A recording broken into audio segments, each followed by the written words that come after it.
नालासोपाऱ्यात रस्त्यालगतच्या खड्ड्यात चक्क रिक्षा बुडाली। रिक्षाला बाहेर काढतानाचा व्हिडिओ सोशल मीडियावर व्हायरल।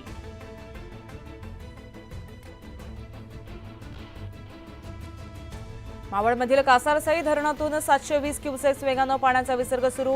पावसाच्या स्थितीनुसार विसर्गात बदल होणार, नदीपात्रात न उतरण्याचं पाटबंधारे विभागाचं आवाहन। देशभरात मुसळधार पावसामुळे धरणांच्या पाणीसाठ्यातही वाढ। पावसामुळे धरणामधील पाणीसाठा गेल्या वर्षीच्या तुलनेमध्ये 14% अधिक। नागपूरकरांना आज पाणी कपातीचा सामना करावा लागणार। शहरातील सुमारे 70% भागांना होणारा पाणी पुरवठा होणार खंडित।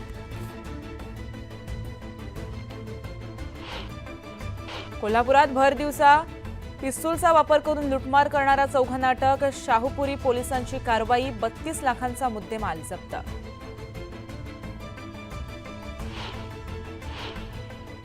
निळे निशाण संघटनेच्या वतीनं भुसावळ तहसील कार्यालयासमोर आंदोलन। योग्य लाभार्थ्यांना अन्न सुरक्षा योजनेत समाविष्ट करण्याची मागणी।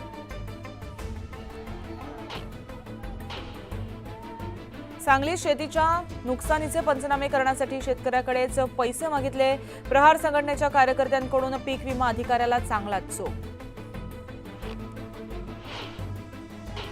वन्य प्राण्याच्या शिकारीचा बेत फसला। शेतात फासे लावणाऱ्याला वनविभागाकडून अटक। गोंदियाच्या देवरी तालुक्यातील सालई भागातील हा प्रकार। मुंबई मेट्रो 3 भुयारी मार्गिकेवर बीकेसी ते आरे दरम्यान 10 स्थानकांचं काम पूर्ण। मेट्रो सेवा सप्टेंबरमध्ये सुरू होण्याची शक्यता। सिक्कीममध्ये भूस्खलन, तिस्ता धरणावर बांधलेला वीज केंद्र उद्ध्वस्त। भूस्खलनाची घटना कॅमेऱ्यात कैद।